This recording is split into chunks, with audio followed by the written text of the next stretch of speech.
Hello दोस्तों, target भी सरकारी रोजगार में आपका स्वागत है। मैं दिनेश कुमार राठौर। उम्मीद है आप सबकी पढ़ाई बढ़िया हो रही होगी, मस्त हो रही होगी और आप सब लोग स्वस्थ होंगे, अच्छे होंगे। इसी तरह से अपनी पढ़ाई करते रहिए। हम आपको कम समय में बहुत ज़्यादा देने की कोशिश कर रहे हैं, ठीक है। कोई भी क्वेश्चन जो मैं पढ़ा रहा हूँ, कोई भी क्वेश्चन अगर आपके पेपर में इससे रिलेटिव आता है तो वो आपका बचने का नहीं है, आप उसको बिल्कुल सही करके आएंगे। तो ज़्यादा बात ना करते हुए हम अपना टॉपिक शुरू करते हैं। आज हम बात करेंगे किस पर? मोहम्मद शाह पर। मैंने बताया था कल की वीडियो में, अगर आपने नहीं देखी है तो आप अपने प्लेलिस्ट में जा करके मेरी वीडियो देख सकते हैं। मैंने बताया था कि जो रफ़ी उद्दौला है उसकी मृत्यु हो गई थी और उसकी मृत्यु के बाद में सैयद बंधुओं ने मोहम्मद शाह को अगला मुगल बादशाह बनाया था, ठीक है। तो अब ये मुगल बादशाह बनाएंगे इसको, तो हम देख लेते हैं। पहला पॉइंट हम लिखेंगे,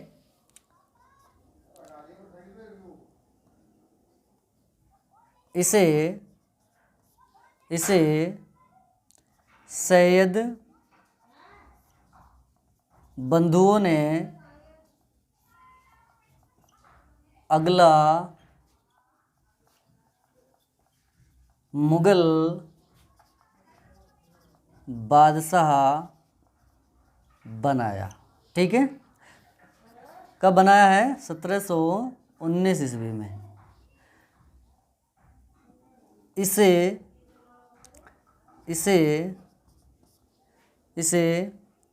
रंगीला बादशाह भी कहते हैं। इसे रंगीला बादशाह भी कहते हैं क्योंकि सुरा और सुंदरियों में लीन होने के कारण इसे रंगीला बादशाह कहा जाता है, ठीक है। रंगीला बादशाह, ये वर्ड याद रखना है। इसमें इसका जो प्रारंभिक नाम था वो रोशन अख्तर था। तो प्रारंभिक नाम अगर तुमसे पूछा जाएगा तो लिख लेना, प्रारंभिक नाम इसका क्या था? वो है रोशन अख्तर।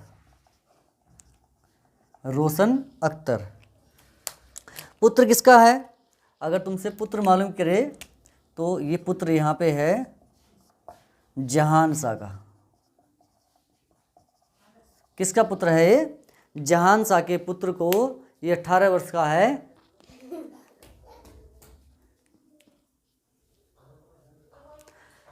जहान शाह का पुत्र 18 वर्ष का है।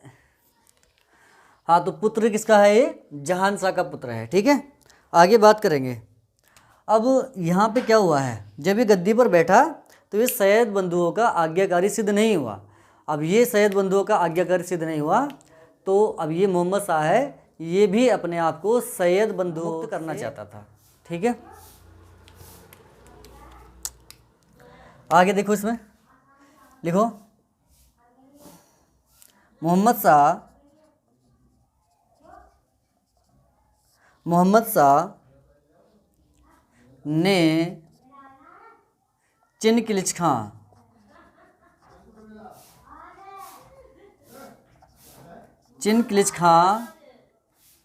के साथ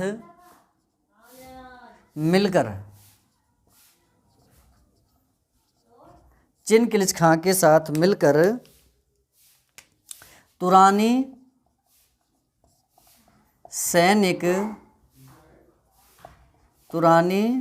सैनिक हैदर खां के द्वारा 9 अक्टूबर 1720 को हुसैन अली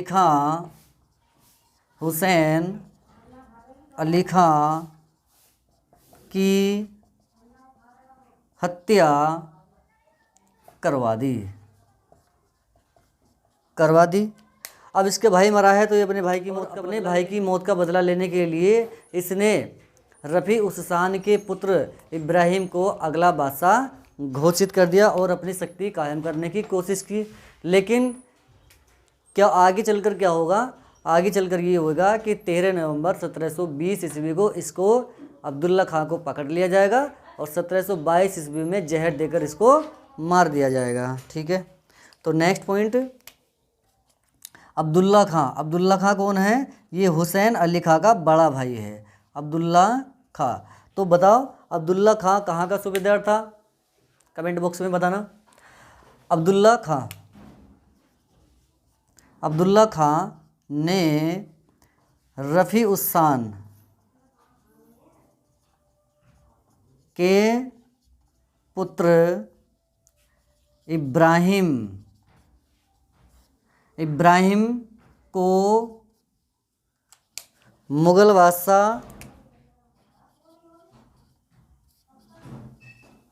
बादशाह बनाया, लेकिन मोहम्मद शाह ने इसको जहर देकर 1722 में मरवा दिया। ठीक है, अगर पकड़ने की डेट पूछी जाएगी कि किस समय पकड़ा गया था, तो 13 नवंबर 1720 ईस्वी को अब्दुल्ला को गिरफ्तार कर लिया गया था और 1722 ईस्वी में जहर देकर इसकी क्या कर दी थी? हत्या कर दी थी। ठीक है, नेक्स्ट पॉइंट।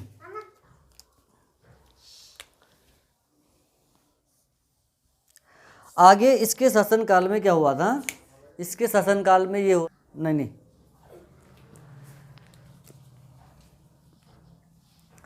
आगे इसके शासनकाल में क्या हुआ जरा वो देखते हैं। इसके शासनकाल में ही कुछ लोगों ने अपने आप को स्वतंत्र घोषित कर दिया था। तो स्वतंत्र हुए क्षेत्र, हेडिंग बनाओ, स्वतंत्र हुए क्षेत्र। मोहम्मद शाह के शासनकाल में कुछ क्षेत्र स्वतंत्र हो गए थे, उनको हम देख लेते हैं। पहला हम देख लेते हैं बिहार, उड़ीसा, बंगाल। और यहाँ का जो शासक है वो है मुर्शिद कुली खां। मुर्शिद कुली खां ये यहाँ का शासक था, इसने अपने आप को स्वतंत्र घोषित कर दिया था। नंबर 2 पे अवध। अवध में कौन शासन कर रहा है? सादत खां। कौन कर रहा है? सादत खां। इसने भी अपने आप को स्वतंत्र घोषित कर दिया। तीसरा, गंगा यमुना का जो क्षेत्र है, गंगा यमुना का दोआब क्षेत्र, दोआब क्षेत्र। तो गंगा यमुना का जो दोआब क्षेत्र है, इसमें कौन शासन कर रहा है? तो इसमें जो कर रहे थे वो कटेहर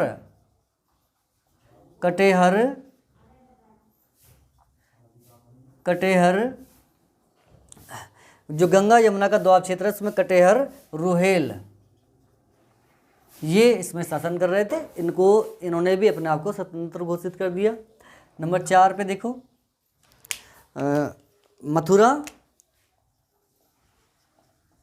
मथुरा तथा भरतपुर। यहाँ पे जो शासन कर रहा है उसका नाम है बदन सिंह। उसका नाम है बदन सिंह।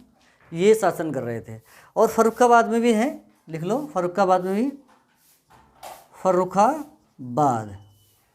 तो ये सब तुमसे पूछे जा सकते हैं कि फर्रुखाबाद भी स्वतंत्र हुआ था। ठीक है, और यहाँ पे जो शासन कर रहे हैं वो बंगस नवाब थे। यहाँ पे बंगस नवाब ये शासन कर रहे थे। तो कुछ क्षेत्र स्वतंत्र हो गए थे। एक उत्सव भी शुरू हुआ था इसके शासनकाल में। उत्सव प्रारंभ किया और उस उत्सव का नाम है फूलों वालों की सैर। फूलों वालों की सैर। इस उत्सव को शुरू किया था किसने? मोहम्मद शाह ने। ठीक है, और ये कब मनाया जाता है? तो इसका जो आयोजन होता है वो जो ख्वाबा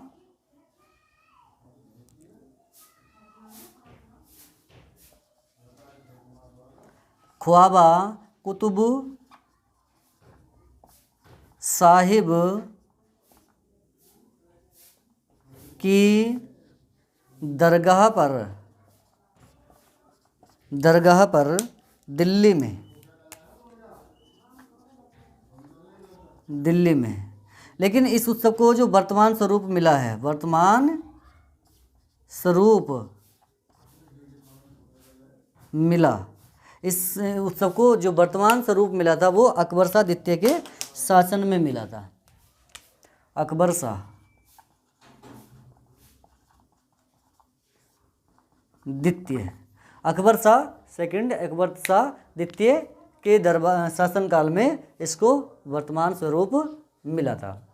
अब इसके बाद क्या होगा, ये करनाल का युद्ध होगा और करनाल के युद्ध में नादिर शाह और मोहम्मद शाह की सेनाओं में ये युद्ध होगा, जिसमें नादिर शाह की विजय हो जाएगी और मोहम्मद शाह की पराजय हो जाएगी। ठीक है, तो अगला युद्ध देखते हैं।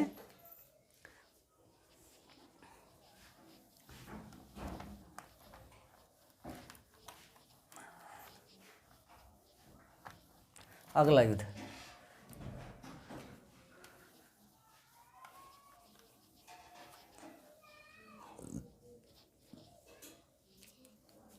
करनाल युद्ध।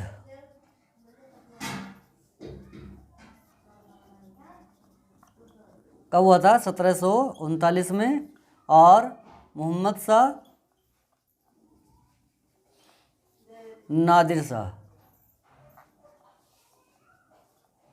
नादिर शाह के बारे में हम अलग से क्लास पढ़ेंगे। विदेशी आक्रमण किया है, कितना कैसे कैसे आक्रमण किया है, क्या क्या लूट कर लेके गया था, सब पढ़ेंगे इसकी अलग से क्लास में, है ना।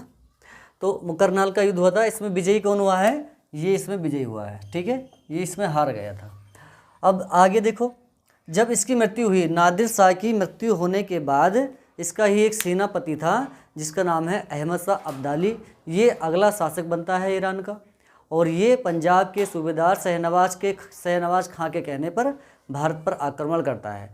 लेकिन इसको जो है मोहम्मद शाह का पुत्र जिसका नाम है अहमद, वो मानूपुर में पराजित कर देगा। ठीक है, तो नेक्स्ट पॉइंट,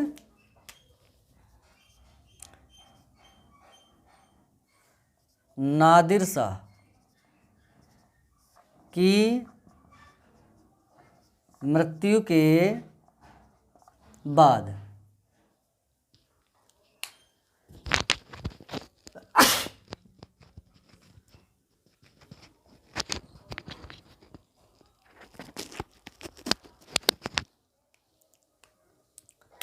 नादिर शाह की मृत्यु के बाद अहमद शाह अब्दाली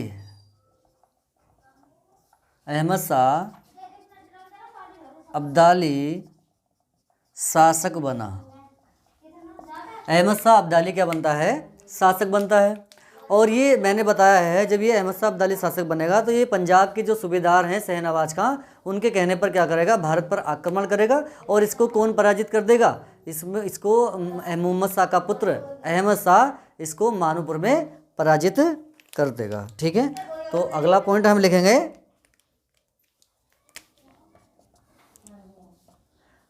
नादिर शाह ने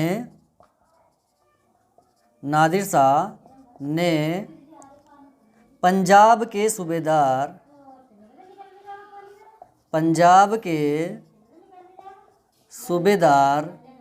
शहनवाज खां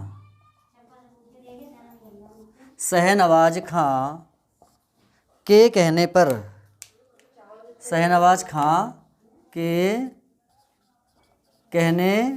पर भारत पर आक्रमण किया। इसे मोहम्मद शाह के पुत्र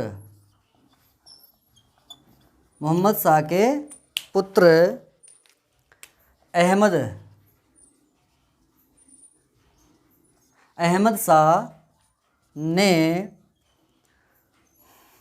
मछीवाड़ा के निकट मानूपुर में पराजित